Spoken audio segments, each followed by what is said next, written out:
तुम्ही medical college आणलं नाही, तुम्हाला बाध्य केलंय। या आंदोलनामध्ये कोण कोण पुढाकारी आहे हे सर्व बोलण्याच्या गोष्टी आहेत। गोपनीयता का बाळगली जागा पाहताना, सर्वे करताना? तुम्ही यावेळी ते रिझर्वेशन टाकलं, त्याच्यामध्ये तुमचा सहभाग आहे। माझी जाहीर माफी मागितली नाही तर मी दोघांवरती मानहानीचा दावा टाकतो। माझा अभ्यास सुरू झालेला आहे। नमस्कार समीर भाऊ, हिंगणघाट येथे शासकीय वैद्यकीय महाविद्यालय आणण्याचं संपूर्ण श्रेय आपणास आहेच, हे सांगण्याची गरज नाही। आणि आपण महाप्रयत्नाने या ठिकाणी हिंगणघाटमध्ये एक तालुक्याच्या ठिकाणी आणलं, बाकी ठिकाणी जिल्ह्याच्या ठिकाणी मंजूर झाले आणि आपण तालुक्याच्या ठिकाणी शासकीय वैद्यकीय महाविद्यालय आणलं। आणि याकरता आपण आमदारकी सुद्धा पणाला लावली होती, वेळप्रसंगी आपण राजीनामा सुद्धा देण्याची तयारी ठेवली होती। आणि या सगळ्या गोष्टीचं जे आपण केलं, वैद्यकीय महाविद्यालयाकरता जे प्रयत्न केले त्याची संपूर्ण तालुक्यातील जनतेने निश्चितच प्रशंसा केली। परंतु त्यानंतर जागा निवडी करता जवळपास 7-8 महिन्यानंतर जागेची निवड करण्यात आली। परंतु माझा एक प्रश्न असा आहे की ज्या 10 ठिकाणी महाराष्ट्रामध्ये 10 जिल्ह्याच्या ठिकाणी मंजूर झाले मेडिकल कॉलेज, त्यांच्या जागासुद्धा फायनल झाल्या आणि या 10 पैकी 2 अशी ठिकाणं होती की हिंगणघाट आणि पालघर। तर प्रामुख्याने हिंगणघाटचा विषय म्हणजे असा, तो या प्रक्रियेकरता एवढा कालावधी का लागला? याच्यामध्ये असं आहे की डिसेंबरच्या अधिवेशनामध्ये हिंगणघाटच्या मेडिकल कॉलेजचा शिक्कामोर्तब झाला आणि डिसेंबरच्या सेकंड वीकमध्ये अधिवेशन जे नागपूरला सुरू होतं त्याच्यामध्ये आपण जे आंदोलन केलं, टोकाची भूमिका घेतली की म्हणजे नुसता राजीनामा देऊन महाराष्ट्र प्रदेशाचे अध्यक्ष बावनकुळे साहेबाकडे राजीनामा देणार नव्हतो, तो डायरेक्ट विधानसभा अध्यक्षांना मी राजीनामा देणार होतो।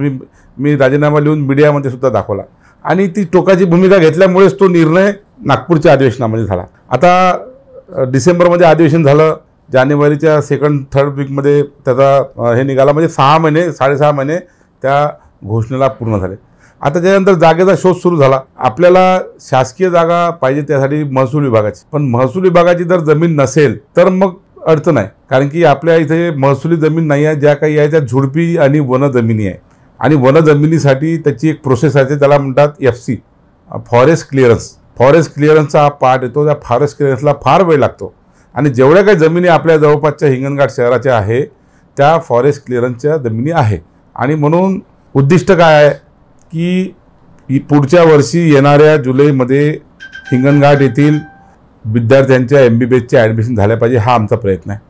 आणि यासाठी म्हणून आपण जागा, शासकीय जागा अशी बघत होतो की बा ती त्या ठिकाणी तात्काळ ती आपल्याला कुदळ मारून कामी करता येईल। आणि म्हणून त्याच वेळेला हे जे वेळाच्या जागेचा प्रस्तावाला साखर कारखान्याची जागा ती त्या ठिकाणी लिलाव झाल्याच्या नंतर त्यांनी ती जागा देण्याचं पत्र जिल्हाधिकारी यांना दिलं, त्याच्यानंतर प्रक्रिया सुरू झाली। नंतर मग त्याच्यावरती राजकारण झालं।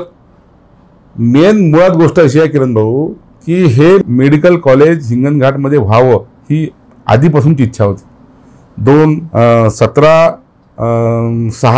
2021 17/6/21ला जेव्हा गडकरी साहेब हिंगणघाटला आले आणि हिंगणघाटला आल्याच्या नंतर मंगेश वणीकर आपले पत्रकार आहेत त्यांच्याकडे ते गेले होते आणि त्यांच्या घरी आम्ही बाहेर निघाल्याच्या नंतर आम्ही त्यांना निवेदन दिलं, किती 2021 मध्ये 6व्या महिन्यामध्ये सरकार।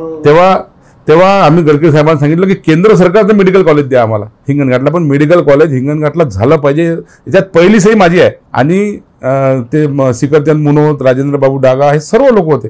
हे निवेदन गडकरी साहेबांना देणारे आम्ही आहोत। तेव्हा कुठं होती संघर्ष समिती? तेव्हा संघर्ष समिती कुठं होती? मेडिकल कॉलेज मागणारे कुठे होते? कोणीही नव्हतं। त्यामुळे मेडिकल कॉलेज इथं आणण्यासाठी हे जे म्हणतात ना की मग अशी आपण जसं म्हटलं की आम्ही बाध्य केलं, हे बाध्य केलं वगैरे कसं आहे काय ते आता म्हणजे कोणी मुजुरीच करतो म्हटलं त्याला काही शब्द नाही आहे। पण सत्यता ही आहे की संघर्ष समितीचा जन्म नंतर झाला, तो संघर्ष समितीच्या आधी मागणी आमची होती। हे आम्ही तुम्हाला तारीख सांगितलेली आहे, 17/6/2021ला आम्ही पहिल्यांदा गडकरी साहेबांना निवेदन दिलं आणि हिंगणघाटला केंद्र सरकारचं मेडिकल कॉलेज झालं पाहिजे हे मागणारा मी आहो। त्यांनी सांगितलं सुद्धा की आम्ही यासाठी प्रयत्न करू म्हणून। त्याच्यानंतर मग ह्या सर्व गोष्टी घडामोडी झालेल्या आहेत। त्यामुळे ह्या सर्व गोष्टी खोट्या आहेत आणि ह्या कपोलकल्पित आहे आणि हे राजकारण करणारे राजकारण करतात, हे निवडणूक। आणि तुम्हाला हे सांगतो, माझी भविष्यवाणी लक्षात घ्या हे सर्व मेडिकल कॉलेजची हे जी समिती आहे, हे सर्व विरोधक आहेत, हे फक्त ऑक्टोबर ते 30 तारखेपर्यंत तुम्हाला दिसणार. 30 ऑक्टोबर नंतर जनतेने पण लक्षात घ्या, 30 ऑक्टोबर नंतर हे कोणी बोलणार नाही. एकदा विधानसभेच्या निवडणुकीपर्यंत हे सर्व विरोध सुरू आहे किरण भाऊ. एकदा 30 ऑक्टोबर झाली, विधानसभेची निवडणूक झाली, हा सर्व मेडिकलचा विषय संपेल. म्हणजेच राजकारणासाठी किती राजकारण करावं? अरे भल्यासाठी राजकारण करा, विकासाच्या विरोधात राजकारण करू नका. माझी यांना सल्ला आहे. माझ्या सर्व हे पण आमचे विरोधी मित्र आहेत, यांची यांना माझी विनंती आहे की तुम्ही विकासाचं राजकारण करा. हे मेडिकल कॉलेज मी जे आणलं ते माझ्या विरोधी लोकांना पसलं नाही. हे विरोधी मेडिकल कॉलेज इथं त्यांनी मागणी केली खरी. मला सांगा आंदोलनामध्ये किती लोक होती हो? ज्या वेळेला सर्वात पहिला मोर्चा निघाला संघर्ष समितीचा, त्याच्यामध्ये माननीय राजेंद्रबाबू डागा ज्यांनी या संघर्ष समितीला जन्माला घातलं. संघर्ष समिती कोणाला जन्म घातली? ही संघर्ष समिती राजेंद्र डागाजींच्या घरी पहिली मीटिंग होऊन त्यांच्याकडे संघर्ष समितीची स्थापना झाली. पहिला मोर्चा निघाला, शाळेचे विद्यार्थी होते, गावातील लोक होते. नंतर मग याला जे राजकीय स्वरूप देण्यात आलं, त्याच्यानंतर राजेंद्र डागा आणि हा ग्रुप बाहेर निघाला. आणि त्या संघर्ष समितीमध्ये नेमके किती लोक आहेत? 10-15 लोक. बघून घ्या सोशल मीडियामध्ये. फक्त राजकारण करणे, आणि तो संघर्ष समिती नसून आमदार विरोधी ग्रुप म्हणून तो त्या ठिकाणी दिसत आहे त्यांच्या सर्व याच्यावरून. पण मला त्यांच्याकडे लक्ष द्यायचं नाही. सर्वात मोठी भूमिका तर ही आहे की जेव्हा डिसेंबर महिन्यामध्ये नागपूरला अधिवेशन होतं, त्या अधिवेशन काळामध्ये हिंगणघाटच्या संघर्ष समितीने महामोर्चा नेण्याचं ठरवलं. विधानसभेवर चलो विधानसभा महामोर्चा. हिंगणघाटचा मोर्चा संघर्ष समितीचा नागपूरच्या विधानसभेवर धडकला. लोक किती होते? दुसऱ्या दिवशी वर्धेचा मोर्चा आला, संघर्ष समितीचा वर्धेचा, आणि वर्धेला मेडिकल कॉलेज द्या म्हणून त्यांचा मोर्चा आला. त्याच्यामध्ये 1500 लोक होते. तर हे संघर्ष समितीने आपला जो काही विश्वास जनतेमध्ये होता तो यांनी गमावला राजकारणामुळे. पण याच्यामध्ये राजेंद्रबाबू डागा, गावातल्या काही त्या महिला आहेत, त्या महिला असतील किंवा अजून बाकीचे काही शिक्षक आहेत, त्यांनी खऱ्या अर्थाने प्रयत्न केलं. आणि त्यांच्या शेवटी सत्ताधारी आणि विरोधक हे दोघंही जेव्हा एकत्र येतात तेव्हाच काही होऊ शकते विकास. आणि म्हणून हे झाल्याच्या नंतर त्या ठिकाणी निर्णय झाला. निर्णय झाल्याच्या नंतर ह्या 10 मेडिकल कॉलेज महाराष्ट्रामध्ये मंजूर झाले. त्यातल्या ज्या ठिकाणी महसुली जमिनी होत्या त्या ठिकाणी त्यांचे तातडीनं आदेश निघाले. त्यांना 400 कोटी रुपयाचं GR मंजुरीचा प्राप्त झाला. पण हिंगणघाटमध्ये ही जी जागा दिली होती वेळाची, ह्या वेळाच्या जागेला विरोध झाला. वेळाचीच जागा का? म्हणजे कसा आहे, लोकांच्या मनात जो संभ्रम आहे तो, एक तर पहिली गोष्ट लोकांचं म्हणण्यापेक्षा संघर्ष समितीचं म्हणणं आहे, असंही तुम्ही समजू शकता की तुम्ही मेडिकल कॉलेज आणलं नाही, तुम्हाला बाध्य केलं गेलं. पहिला मुद्दा आहे. म्हणजे संघर्ष समितीने तुम्हाला बाध्य केलं म्हणून मग तुम्हाला वाटलं की आता आपण राजीनामा देण्याची घोषणा करायला पाहिजे, आता आपल्या अंगावर येऊन राहिलं म्हणून मग तुम्ही ते राजीनाम्याची घोषणा केली आणि हे मेडिकल कॉलेज जे आलं ते तुम्हाला बाध्य केलं गेलं, असं त्यांचं म्हणणं आहे. आता ज्याला काही बोलायचं असेल ते काही बोलू शकतात, त्यांना राजकारण करायचं ते राजकारण करू शकतात. मला एक सांगा, असे किती राजकारण मोठे मोठे आंदोलन झाले हो? हिंगणघाटचा डागा मिल झाला बंद, त्यावेळेला हेच मंडळी होती काँग्रेस राष्ट्रवादीची, यांनी सांगितलं मोर्चे काढले. हिंगणघाटचा मोता मिल बंद झाला, यांच्याकडेच राष्ट्रवादीच्या लोकांकडे नेतृत्व होतं, आम्ही मिल चालू करून दाखवू, आम्ही मालकाला असं करू. काय केलं? किती मोर्चे आंदोलन झाले. ते तरी मोठे आंदोलन होते. हे आंदोलन तर, या आंदोलनामध्ये कोण कोण पुढाकार आहे हे सर्व बोलण्याच्या गोष्टी आहेत. जोपर्यंत विधानसभेमध्ये मी होतो आणि माझ्या प्रश्नाला त्यांनी जेव्हा बघितलं की हा आमदार राजीनामा देतो आहे आणि यांची मागणी रास्त आहे, त्याच्यामुळे सरकारमुळे मिळालं, त्यांनी बाध्य केलं वगैरे म्हणणं. ह्या कारंजा चौकामध्ये 10 लोक घेऊन हप्त्याच्या हप्ते बसणे, याच्यामुळे सरकार जागा होईल का? खरंच सांगा बरं मला. हे आता बोलण्याची त्यांचं म्हणणं आहे. मी त्यांचा आदर करतो, सन्मान करतो, संघर्ष समितीचा मी सन्मान करतो. पण संघर्ष समिती कोणती? ज्या वेळेला सुरुवातीला राजेंद्रबाबू डागा सहित जे सर्व लोक होते ती संघर्ष समिती, आता फक्त लिमिटेड 5-7 लोकांनी मिळून फक्त आमदार विरोधी समिती त्यांनी निर्माण केली. त्यामुळे तो विषय सोडा. पण विषय असा आहे की हिंगणघाटची मोता शाळा, जी आज हिंगणघाटमध्ये नगरपालिकेची जी शाळा आहे मोता शाळा, ही मोता शाळा, तिला गंगाबाई बुलकीदास मोता नाव काय पडले? कारण की ती जागा मोतांनी दान दिली आणि ती जागा दान दिल्यामुळे त्या ठिकाणी मोता शाळा तयार झाली. आज त्या ठिकाणी मोता शाळा आहे. चुनियाबाई राठी माहेश्वरी पंचायत भवन हे नाव दिलेलं आहे. का दिलेलं आहे? ती जागा त्यांनी दान केली आणि त्या जागेवर आता माहेश्वरी पंचायत भवन त्या ठिकाणी निर्माण झालेलं आहे. त्यामुळे त्या ठिकाणी ते त्यांचं नाव दिलं.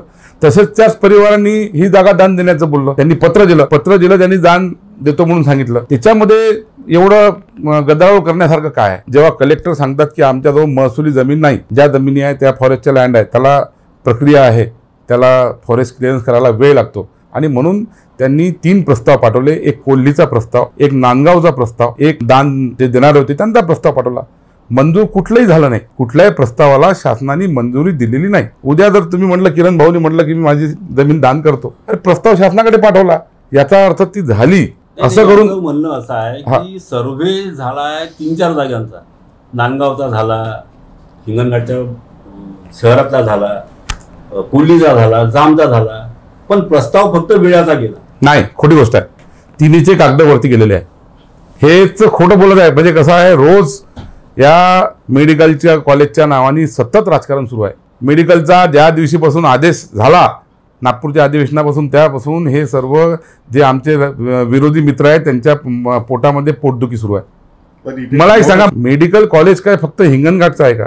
मेडिकल कॉलेज हे वर्धा जिल्ह्याचं आहे आणि वर्धा जिल्ह्यातील धामणगाव असेल, आर्वी असेल, पुलगाव असेल, इकडे बुट्टीबुरी असेल, वरोड्यापासून जे लोक येणार आहेत, 100-100, 150 किलोमीटरचे लोक या मेडिकल कॉलेजला येणार आहे. हे वर्धा जिल्ह्याचं कॉलेज आहे आणि कारण काय देता तुम्ही, ते दूर होत आहे. हे कारण दिलं, 8 किलोमीटर दूर होत आहे. आरोप केले माझ्यावर की आमदाराची पार्टनरशिप आहे. जे अतुल वांदिले, राजू तिमांडे यांनी माझ्यावर जे डायरेक्ट आरोप केलेले आहे की याच्यामध्ये माझी पार्टनरशिप आहे, मी त्यांना आजच्या माध्यमातून सांगतो की त्यांनी माझी जाहीर माफी आजपासून 7 दिवसात मागावी. आजपासून 7 दिवसात जर त्यांनी माझी जाहीर माफी मागितली नाही तर मी दोघांवरती मानहानीचा दावा टाकतोय. माझा अभ्यास सुरू झालेला आहे. म्हणजे स्वतःच्या राजकारणासाठी आज हिंगणघाट विधानसभेमध्ये कुठलेही मुद्दे नाही. आणि हिंगणघाटमध्ये मेडिकल कॉलेज मंजूर करून आणलं माझ्या कालावधीमध्ये झालं.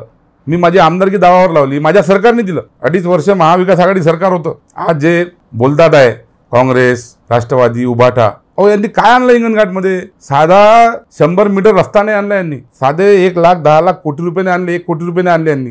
आणि हे आम्हाला शिकवत आहे असं करा तसं करा. अरे बाबा, 400 बेडचं हॉस्पिटल हिंगणघाटमध्ये होत आहे. 400 बेडचं हॉस्पिटल हे हिंगणघाटच्या उपजिल्हा रुग्णालयाच्या मागे होणार आहे. सर्वांना, पूर्ण भागातल्या लोकांना तिथं 400 बेडचं पूर्ण सेवा मिळणार आहे. आता हा कॅम्पस लवकर व्हावा मेडिकल कॉलेजचा, यासाठी प्रयत्न सुरू आहे. यासाठी शासनाने कोणती जागा मंजूर केलीच नाही, पण समाज माध्यमामध्ये ज्या पद्धतीने राजकारण केलं जात आहे हे अतिशय चुकीचं आहे. प्रश्न कसा आहे की कलेक्टर मॉल कन्स्ट्रक्शन ती जागा दान देण्याची वाट पाहत होते का?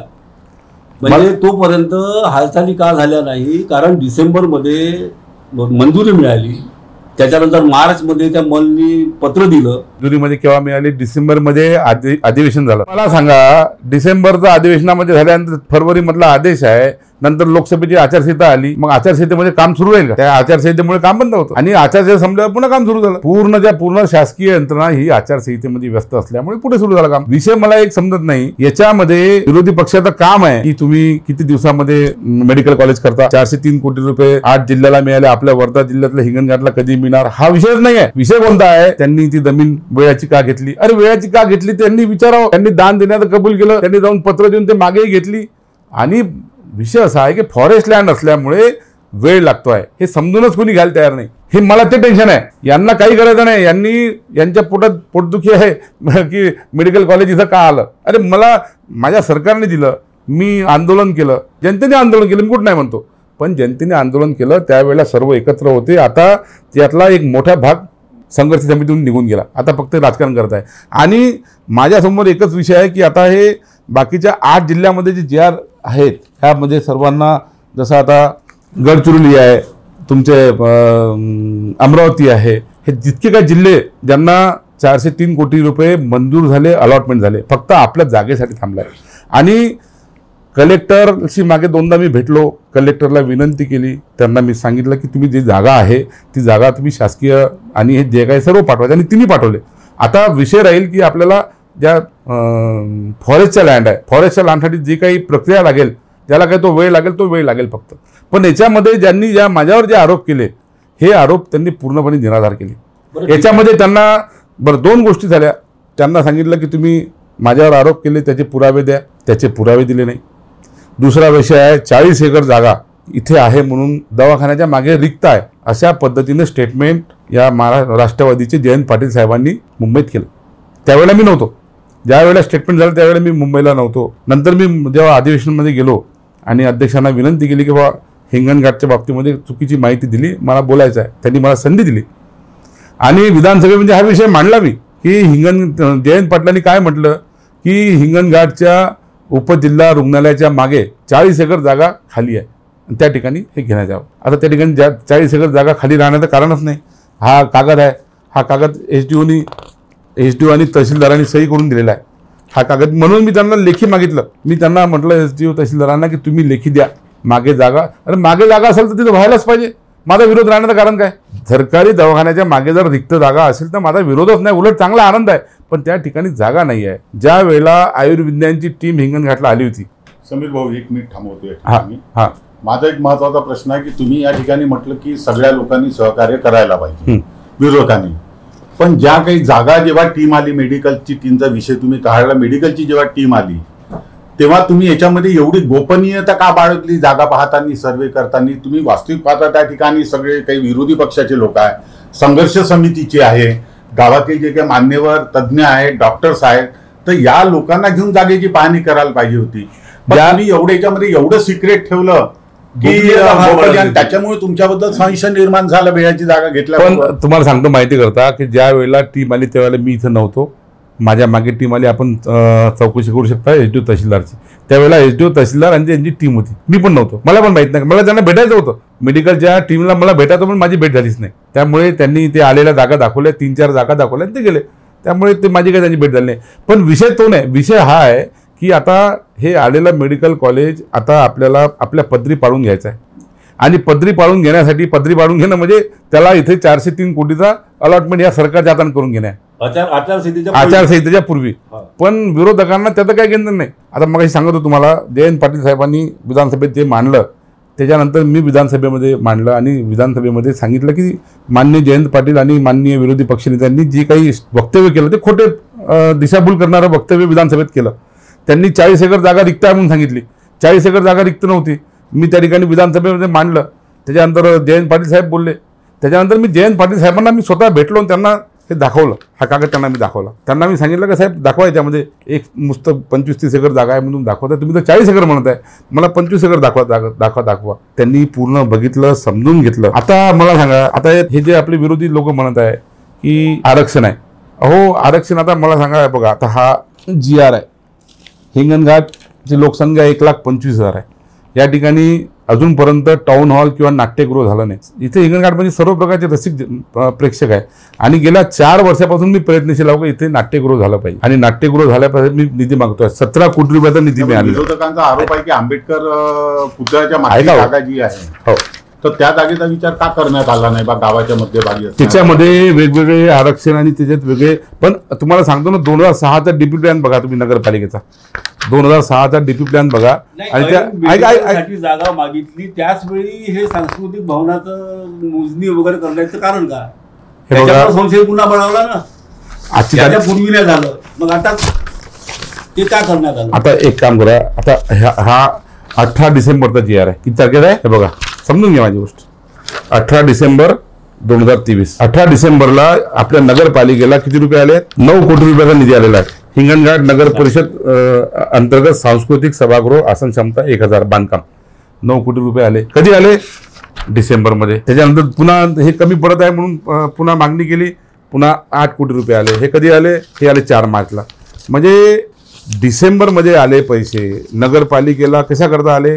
हे सांस्कृतिक भवनसाठी. त्यांनी ती जागा मोजणार का नाही का? एका दिवशी कुठे आला म्हणजे बघा, म्हणजे नाही, ऐकून घ्या, याच्यामधून एक लक्षात घ्या, डिसेंबरमध्ये पैसे आले 17 कोटी रुपये डिसेंबरमधून नगरपालिकेत पडलेले आहे. कशा करता? सांस्कृतिक भवन बांधकाम करण्यासाठी. आणि जी जागा जी आहे त्या जागेवरती 2006 मध्ये टाऊन हॉल बांधण्यात येईल. रिझर्वेशन आहे. आता मला सांगा, हिंगणघाट शहरामध्ये एकही सांस्कृतिक सभागृह नाही.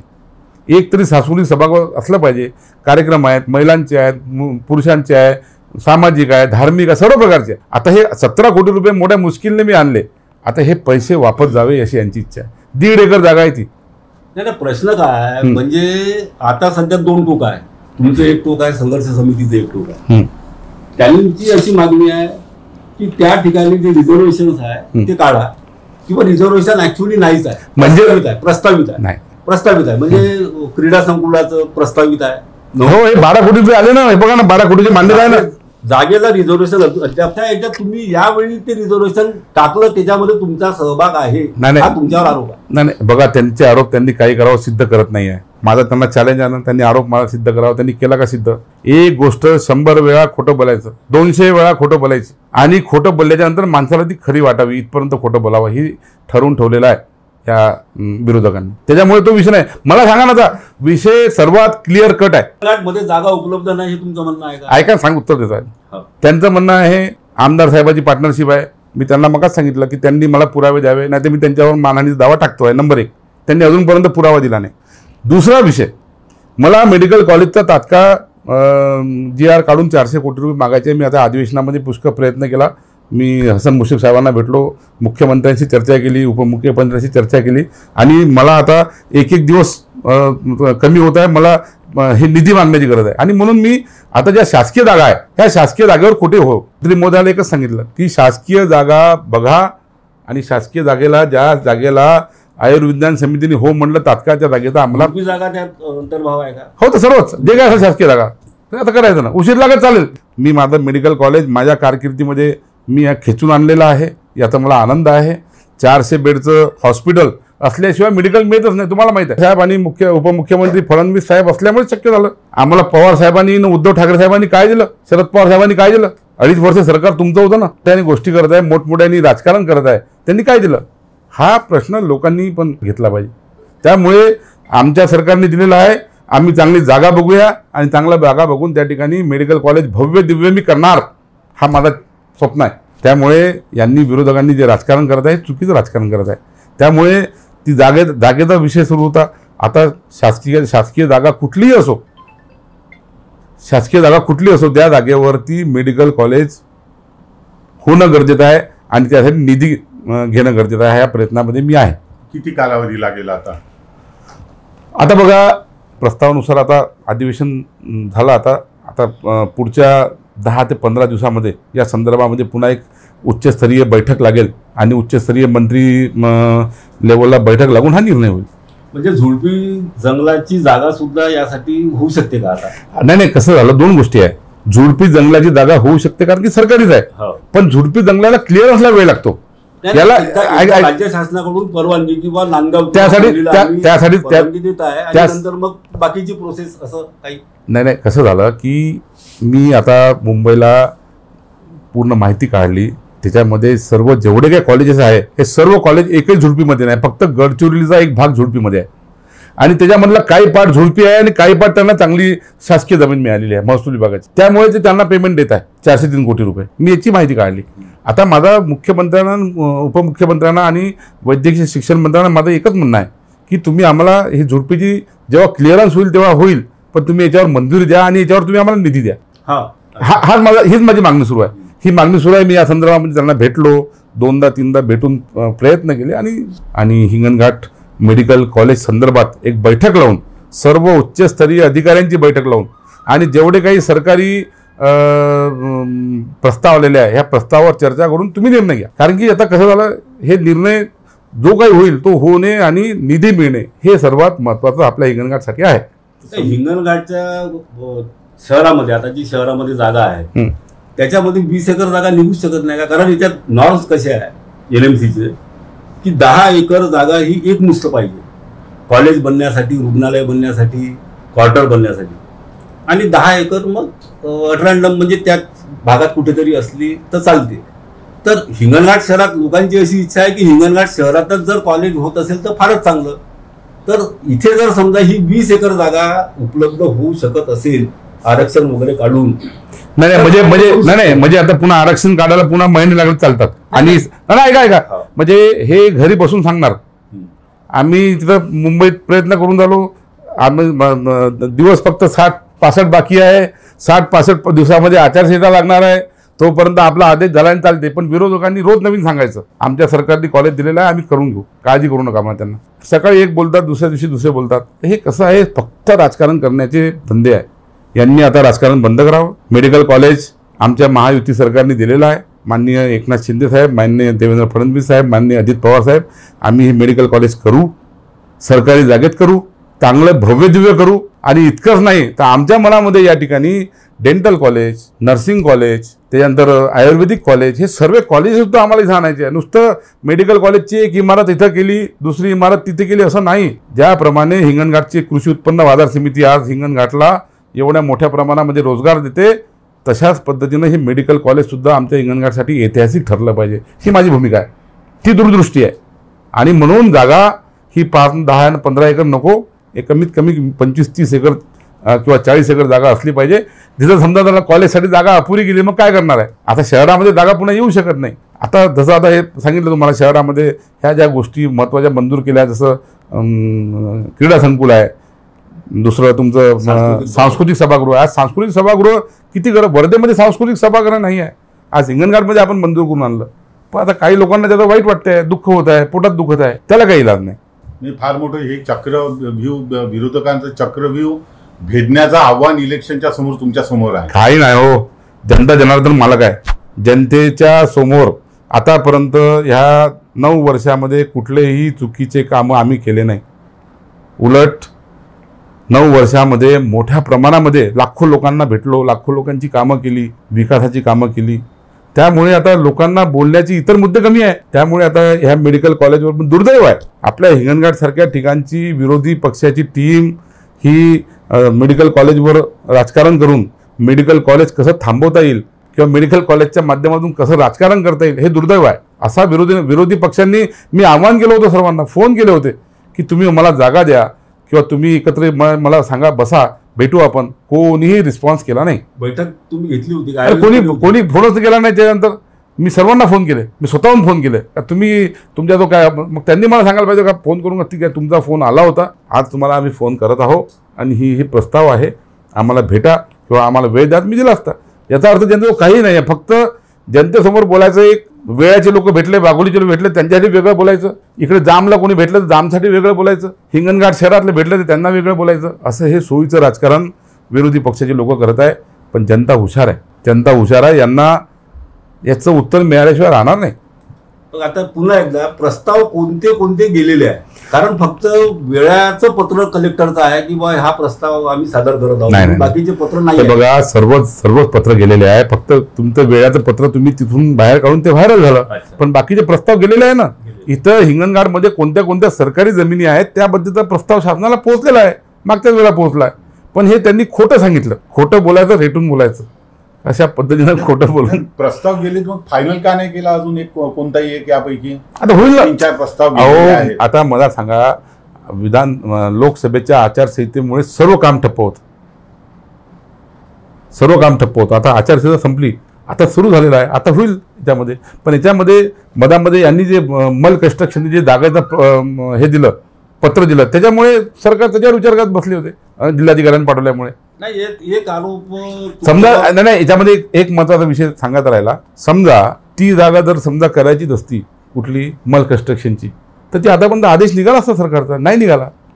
सरकारने कुठलंही मान्य केलं नाही. उलट खोटी चुकीची माहिती देऊन फक्त त्यांनी एक पत्र दिलं, त्याच्याबद्दल एवढ्यापर्यंत अवडंबर आणि एवढं सर्व यांनी विरोधकांनी चुकीचं हे केलं. पण विषय तो नाही ना. 3-4 प्रस्ताव पाठवले सरकारच्या जमिनीचे. आता याच्यामध्ये जसे आता जे अजून 2-3 जिल्ह्याचे काही अजून आदेश व्हायचे आहे, त्यात आपला हिंगणघाट सुद्धा आहे. नाही, एक मेसेज फार फिरून राहिला व्हॉट्सअपवर आणि तो लोकांना इम्पॅक्ट करतो. म्हणजे कसं की बा मल कन्स्ट्रक्शननी समजा जागा दान दिली नसती तर आपण पत्र दिलं असतं का की आता आमच्याजवळ जागा नाही म्हणून? नाही, तुमचं काय उत्तर आहे? सरकारी जमिनीवर जे आता फॉरेस्ट लँड आहे, फॉरेस्ट लँडवर आपल्याला नाईलॅंड करावं लागतं ना, पण ते उशिरवले त्याला. फॉरेस्ट लँडवरती तुम्हाला मी सांगितलं की फॉरेस्ट लँडची तुम्ही प्रक्रिया समजून घ्या. हो, फॉरेस्ट लँडला फार वेळ लागतो. आदनसरा बॅरेजला किती वर्ष लागले बघून घ्या, तुम्ही त्याचे नियम समजून घ्या. आमच्या मनात हे आहे की लवकरात लवकर काढू सुरू झालं पाहिजे, ही भूमिका सध्या आपली आहे. बरं, या मेडिकल कॉलेजच्या माध्यमातून शहरी आणि ग्रामीण अशा स्वरूपाचा वाद निर्माण झाला. कारण ग्रामीण भागातले लोक जसे जाम साईडचे आहेत ते म्हणतात तिकडे जामच्या कृषीची जागा आहे, जामकडे तिकडे बनवा किंवा कोल्लीला बनवा, किंवा इकडले नांदगाव चौरस्ता किंवा त्या बोरगावच्या पलीकडे पार्टीपर्यंतचे लोक नांदगावला घ्या. तर हा अशा प्रकारचा, आणि जे हिंगणघाटचे जे आता संघर्ष समिती किंवा जे विरोधक आहेत ते म्हणतात हिंगणघाटच्या मागेच पाहिजे. आणि आता सोमवारपासून त्यांनी संघर्ष समितीने अन्नत्याग आंदोलन चालू करणार आहे. त्यांनी पत्रकार परिषदेमध्ये माहिती दिली. कशा करता की मागेच म्हणजे उपजिल्हा रुग्णालयाच्या मागेच पाहिजे. आणि जी मोजणी केली सांस्कृतिक भवनाची ती चुकीच्या पद्धतीने केली. संशयास्पद खुशाल आंदोलन करावं. त्यांना आता दुसरे मुद्दे नाही आहे, त्यांनी आंदोलन करावं. मला एक सांगा, मला याचं जनतेला मला एक सांगायचं आहे की 400 बेडचं हॉस्पिटल सरकारी दवाखान्याच्या मागे होत आहे आणि त्याचं आता मंजूर पण झालं आणि 400 बेड झाल्यामुळे तिथे 6 ऑपरेशन थिएटर वगैरे 3,32,000 फुटामध्ये त्या ठिकाणी बांधकाम होत आहे. सर्व ओपीडी त्याच ठिकाणी राहील. आणि आता हे जे मेडिकल कॉलेज आहे हिंगणघाटच्या आसपास कुठेतरी होईल, ज्या ठिकाणी सरकारी जागा आहे, सरकारी जागेवर होणार. मग असं असल्याच्यानंतर पुन्हा इथे आंदोलन करायचं, हे सर्व राजकारण करण्याचे लक्षण आहे. आणि शहरी आणि ग्रामीण वाद लावून देण्याचं काम हे राजकारणी लोक करत आहे. यांनी काय केलं, पहिले काय स्टेटमेंट होतं राष्ट्रवादीच्या लोकांचं, अतुल बांदेलेचं, का ते दूर पडते कोणतं वेळा. आता कालचं स्टेटमेंट आहे का हे वेळाची सरकारी जमीन करा. मग नंतरचं स्टेटमेंट आहे का जाम पण चालते. जाम किती किलोमीटर आहे एक लक्षात घ्या. याच्यावरून एक लक्षात घ्या की यांना मेडिकलच्या नावाखाली वेगवेगळ्या पद्धतीनं जनतेची दिशाभूल करायची आहे. पण ते काही फरक पडत नाही. जनता हुशार आहे, जनतेचा विश्वास आहे. मेडिकल कॉलेज एकमेव मेडिकल कॉलेज आहे की याच्यामध्ये तालुक्याच्या ठिकाणी आपण आणलेलं आहे, त्यामुळे काही विषय नाही. आणि हे मेडिकल कॉलेज न भूतो ना भविष्याचे असं बनणार आहे. मी तुम्हाला आज सांगतो. आज जरी समजा सरकारी जमिनीवर उशीर जरी लागला, कारण की आपण ही जी फॉरेस्ट लँड घेतो वन विभागाच्या जमिनीवर, याला उशीर लागेल. आम्ही करू प्रयत्न, स्वतः तन धन प्रयत्न करून पूर्ण चक्रा मारू दिल्लीच्या मुंबईच्या आणि याच्या परवानगी आणू. सर्वात पहिलं ते एक काम आहे की आता पहिले 403 कोटी रुपये जे इतर जिल्ह्याला दिले ते आम्हाला हिंगणघाटला द्या आणि तातडीनं हे मंजूर मेडिकल कॉलेज करून द्या, हे आमची मागणी आहे. हे झाल्याबरोबर त्याची आम्ही फॉरेस्ट क्लिअरन्सचा प्रयत्न करू. पुढच्या जुलै महिन्यामध्ये इथं मेडिकलच्या ॲडमिशन झाल्या पाहिजे, ते आमचा प्रयत्न आहे. ते आम्ही त्यासाठी याला मान्यता मिळाली पाहिजे, हा आमचा प्रयत्न आहे. हे सर्व आम्ही आता तातडीनं करणार आहोत.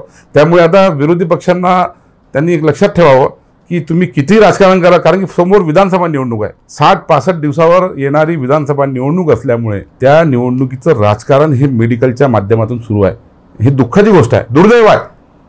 यांनी दुसरे अनेक 100 रस्ते आहेत ते करावं, पण ते मेडिकलसाठी जेणेकरून जे एवढ्या मोठ्या मुश्किलनं मेहनतीनं आपल्याला मिळालेलं आहे हे इकडे तिकडे जाऊ नये किंवा याच्यावर राजकारण होऊ नये, ही माझी भूमिका आहे. आणि म्हणून मी सांगतो तुम्हाला की येत्या काही दिवसामध्ये तातडीने शासनाच्या मागे लागून ही बैठक घेऊन, मोठी उच्चस्तरीय बैठक घेऊन तातडीने हा निर्णय मेडिकल कॉलेजचा हिंगणघाटचा होईल.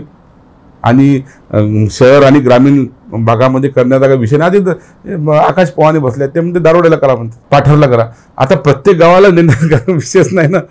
हे हिंगणघाट शहराला मला सांगा, सावंगी मेघे वर्धेपासून किती दूर आहे? 15 किलोमीटर असेल किंवा 12-15 किलोमीटर असेल, किंवा सेवाग्राम वर्धेपासून किती दूर आहे? आता नागपूरला एम्स झालेला आहे, हे एम्स किती किलोमीटर आहे? त्यामुळे किलोमीटर हा विषय नाही आहे. यांना तुम्ही केलेलं चुकीचं आहे हे आम्हाला त्यांना असं म्हणणं आहे की आम्ही जे करतोय हे चुकीचं आहे. आणि त्यांनी काहीच केलं नाही. राष्ट्रवादीमध्ये 5 वर्ष राष्ट्रवादीची सत्ता होती, तिमांडे साहेब आमदार होते, काही सांगा त्यांनी काय आणलं? तिमांडे साहेबांनी काही आणलं नाही. तुमचे आता हे 2.5 वर्ष सरकार होतं, याच्यामध्ये पण काही विकास आणला नाही. फक्त राजकारण करायचं म्हणून जनतेने यांना बाजूला केलेला आहे. माझी जनतेला एकच विनंती आहे आजच्या माध्यमातून की ज्या ताकदीनं मेडिकल कॉलेज तुमच्यासाठी, गोरगरीब जनतेसाठी या मतदारसंघामध्ये खेचून आणलेला आहे, तातडीने याच्या परवानगीसाठी प्रयत्न करतो आहे. आता याची मंजुरी मिळेल.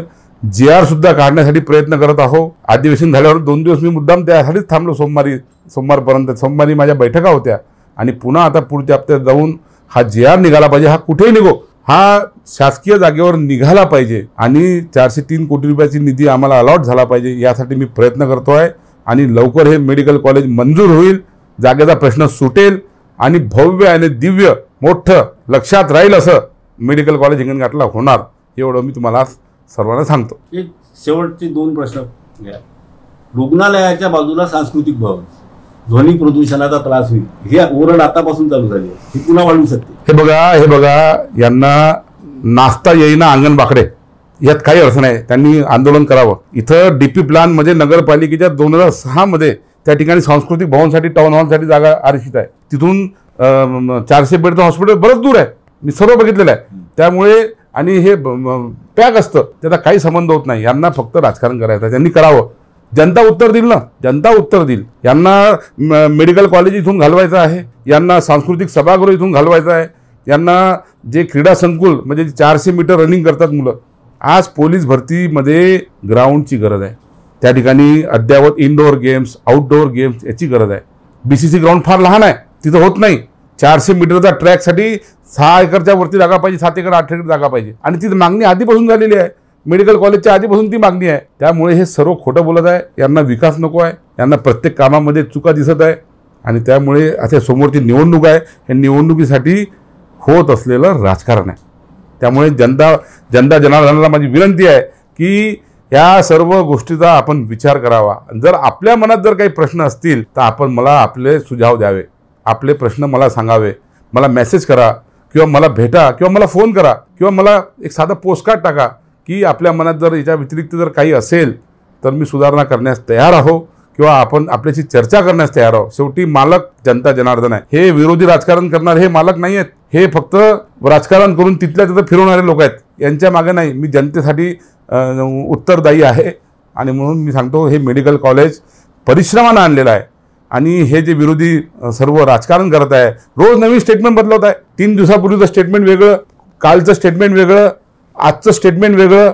हे सर्व वेगवेगळ्या पद्धतीनं जनतेची दिशाभूल करत आहे. याच्यापासून आपण सावध राहावे अशी सर्व माझ्या हिंगणघाट विधानसभेतील सर्व जनतेला नम्र विनंती. 430 खाटांचं रुग्णालय सुरू झाल्यानंतर 2 वर्षांनी मान्यतेसाठी पत्र जाते आणि नंतर मग विद्यार्थ्यांच्या प्रवेशाला मान्यता मिळते असं GR मध्ये दिलेलं आहे.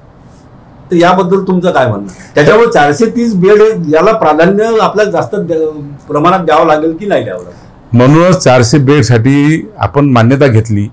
त्याच्यासाठी मान्यता घेतल्याच्या नंतर त्याचं कमी वेळामध्ये त्याचं पूर्ण इस्टिमेट, त्याची आर्किटेक्टची नेमणूक, नागपूरचे आर्किटेक्ट नेमणूक झाली, इस्टिमेट तयार केलं, ते सादर पण झालं. आता त्याचं टेंडर निघणार आहे. आणि आता जे बजेट झालं या पावसाळ्या अधिवेशनाच्या बजेटमध्ये त्याला मान्यतासुद्धा मिळाली 151 कोटीला. त्यामुळे 430 बेडचं हे श्रेणीवाढ झालेलं हॉस्पिटल आहे. ताबडतोब याची आता इस्टिमेटला मान्यता आणि टेंडर हे प्रोसेस येत्या महिन्यात 1.5 महिन्यामध्ये हे होणार आहे. ते झालं की काम सुरू होणार आहे आणि ते आपण तातडीनं करणार आहोत. सांस्कृतिक भवन आणि याची एकाच दिवशी कुदळ मारणार का आपलं 400 बेड? सांस्कृतिक भवन, हो, सांस्कृतिक भवनचा आता निधी आलेला आहे 17 कोटीचा निधी. आता त्या ठिकाणी सांस्कृतिक भवन करायचा की वापस करायचा हा विषय आहे. त्यामुळे सांस्कृतिक भवन त्या ठिकाणी होणार कारण की त्या ठिकाणी रिझर्वेशन आहे. आता हे जे आहेत सांगतात, राजू तेमांडे साहेब, अतुल वांदेरे साहेब, यांना किती अभ्यास आहे माहीत नाही मला. ते सांगतात की रिझर्वेशन हे म्हणजे असंच आहे, नगरपालिकेचं रिझर्वेशन आहे, अरे काय सांगता? या रिझर्वेशनची प्रोसेस आहे. 2006च्या DP प्लॅनमध्ये जर या ठिकाणी त्या ठिकाणी टाऊन हॉलसाठी जर रिझर्वेशन केलं असेल ते रिझर्वेशन काही शासकीय रिझर्वेशन झालं नाही का? ते शासकीय रिझर्वेशन आहे. त्या ठिकाणी ते रिझर्वेशनमुळेच निधी पण आम्हाला मिळाला 17 कोटी रुपयाचा. की आता मेडिकल कॉलेज नंतर, कारण तुम्ही एकदा जर मनावर घेतलं तर ते करताच अशी तुमची ख्याती झाली आहे. तर यापासून आता नवीन निर्मिती काही जिल्ह्यांची होत आहे. तर हिंगणघाट जिल्ह्यांची मागणी तुम्ही रेटून धरणार आहे का शासनावर? हे बघा, हे आता माझे पहिले 5 वर्ष झाले. आता मी आमदार आहे. आता लोकसभेच्या निवडणुका झाल्या. आता 2029ला जेव्हा निवडणुका होणार आहे, 29च्या निवडणुकीच्या आधी कदाचित जिल्हे वेगळे किंवा वाढू शकतात अशा पद्धतीने आम्ही ऐकलेलं आहे. अजून त्या संदर्भामध्ये कुठलाही निर्णय झालेला नाही. पण जेव्हा केव्हाही जिल्हे वेगळे होतील, वाढतील, त्यावेळेला हिंगणघाट जिल्हा झाला पाहिजे यासाठी मी पूर्ण ताकदीनं उतरलो. जसं ज्या ताकदीनं मी मेडिकल कॉलेज आणलं त्याच ताकदीनं हिंगणघाट जिल्हासुद्धा मी तुम्हाला करून दाखवेल. हा प्रयत्न पूर्ण ताकदीने करू, पूर्ण ताकद लावून देऊ. पण एकदा जर झालं तर भूतोन भविष्यातील काम हिंगणघाटचं होणार आहे. मी ते करीन.